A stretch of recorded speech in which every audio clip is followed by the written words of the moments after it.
Oiga, la normalización del control militar.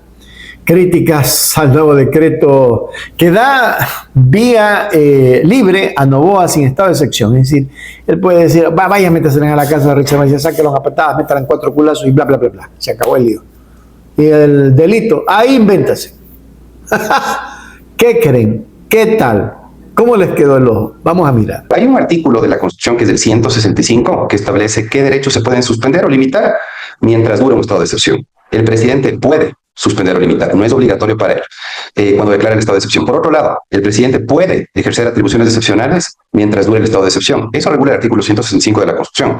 Y entre las atribuciones excepcionales que tenía el presidente de la República estaba justamente disponer el empleo de las Fuerzas Armadas para enfrentar la crisis la crisis por una de las causales. Eso establece el artículo 165 que sigue rigiendo. Es decir, el estado de excepción sigue siendo una posibilidad para el presidente de la República. ¿En qué cambia este marco legal? Que este marco legal permite que se emita otro tipo de decreto ejecutivo disponiendo la intervención de las Fuerzas Armadas sin declarar previamente el estado de excepción. Y el otro impacto concreto que existe es en cuanto a la temporalidad. El estado de excepción puede durar 60 días, 30 días renovarse. Acá 180 días puede durar la intervención de las Fuerzas Armadas para controlar la seguridad interna y puede renovarse por 30 días más. Es decir, hay un impacto en el ámbito temporal y también que ya no es necesario declarar el estado de excepción para disponer la intervención de las Fuerzas Armadas. Entonces, efectivamente es correcto lo que usted dice, en el sentido de que el presidente mantiene su atribución de declarar el estado de excepción por una de las causales del 164 de la Constitución, pero en este caso se está, digamos que respetando la voluntad popular que fue expresada en el 2024, en el sentido de que las Fuerzas Armadas se involucren más en tareas de seguridad interna, tomando en cuenta el complejo contexto de combate al crimen organizado.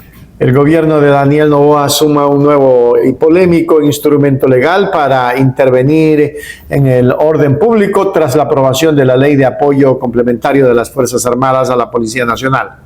Según el analista del constitucionalista Salim Saidán, el Ejecutivo ya no necesita recurrir formalmente a la declaratoria de un estado de excepción para movilizar a las tropas a las calles.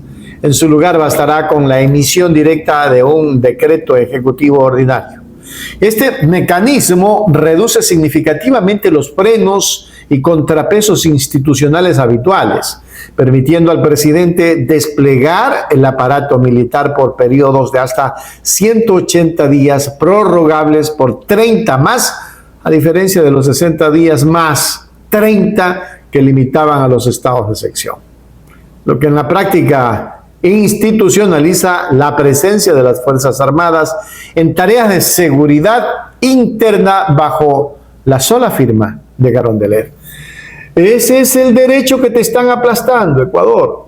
Se te pueden meter sin ningún problema, te tumban todo, te hacen pedazos, no importa si están tus hijos, si están quien sea. Hágame el favor, que esto es dictadura.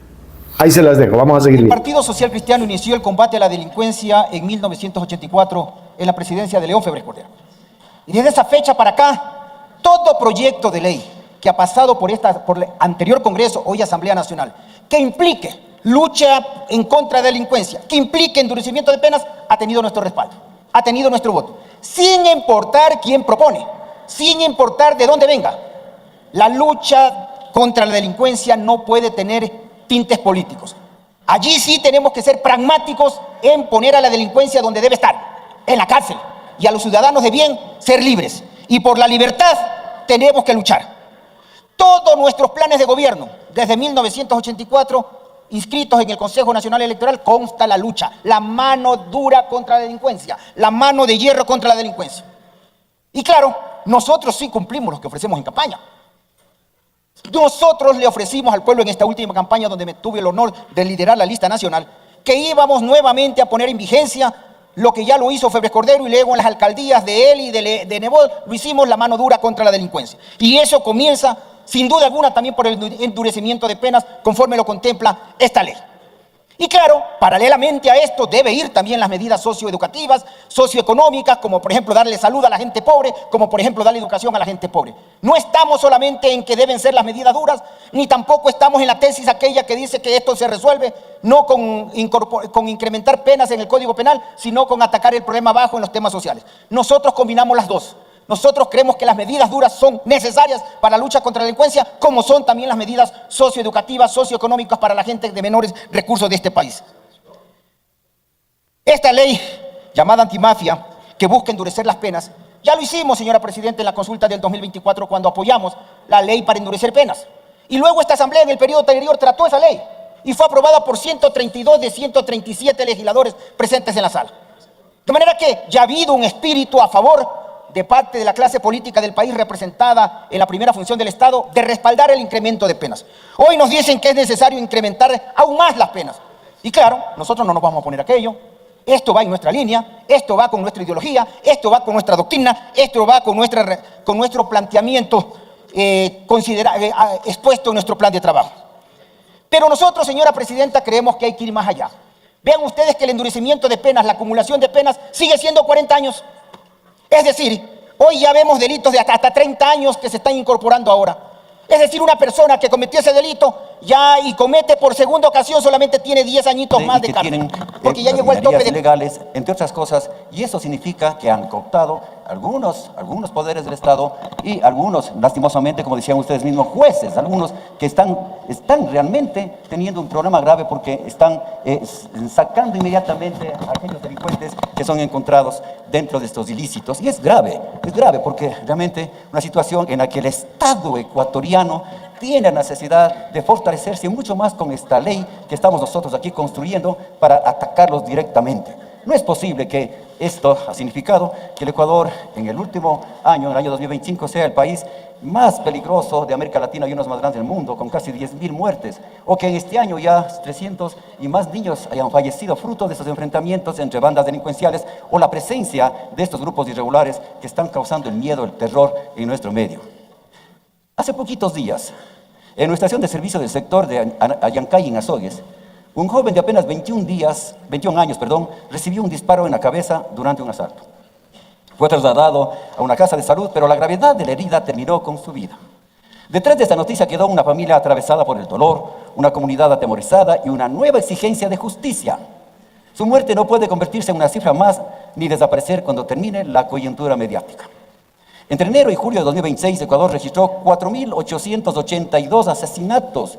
Esto representa aproximadamente 23 muertes violentas cada día, una cada casi hora. Prácticamente una vida arrebatada, como decía, cada hora.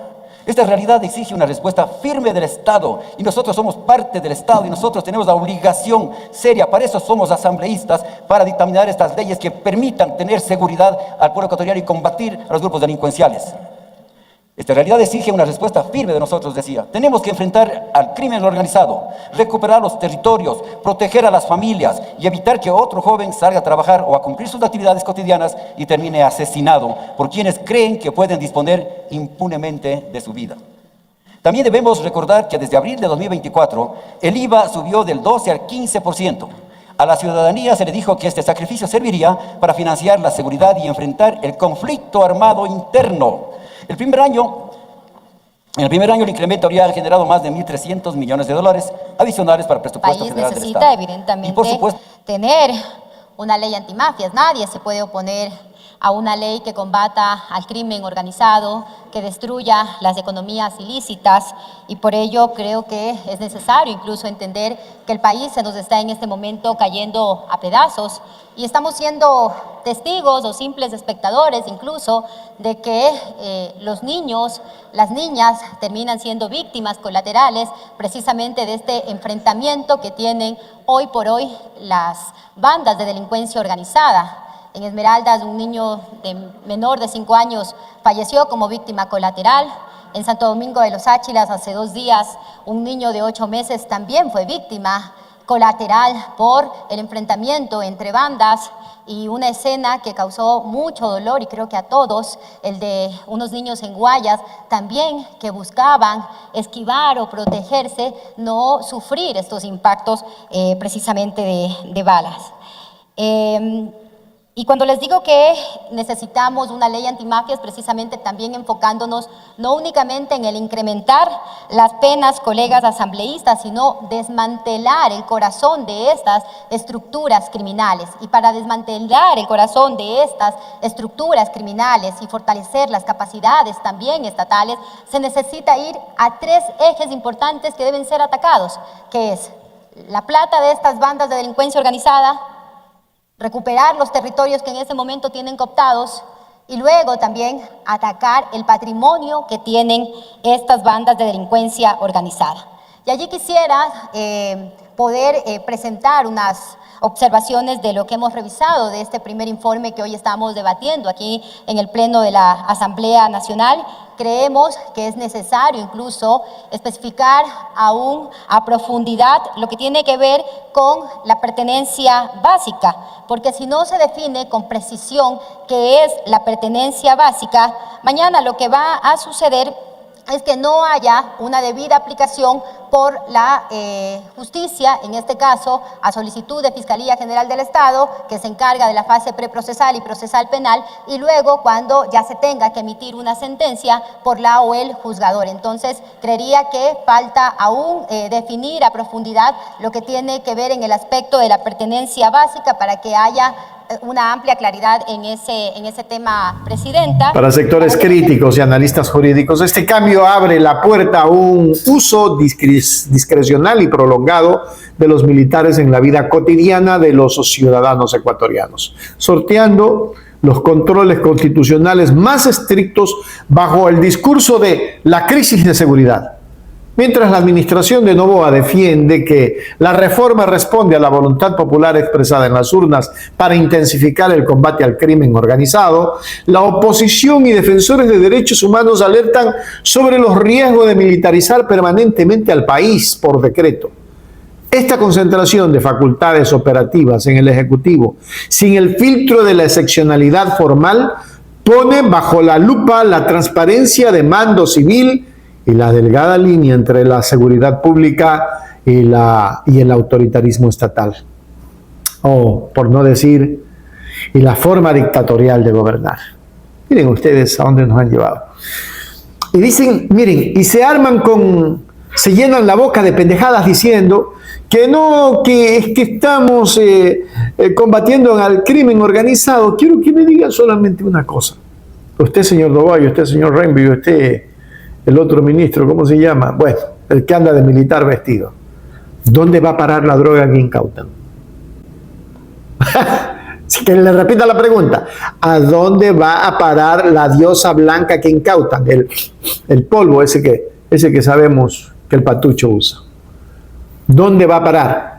La pregunta del millón. Se las dejo ahí. Los leo en los comentarios. Un abrazo. No se olvide. Hágase miembro plata, miembro oro. Suscríbase a nuestro canal. Si no lo ha hecho ahora, hágalo. Este es el momento. Suscríbase, suscribirse a Hechos Ecuador Noticias, porque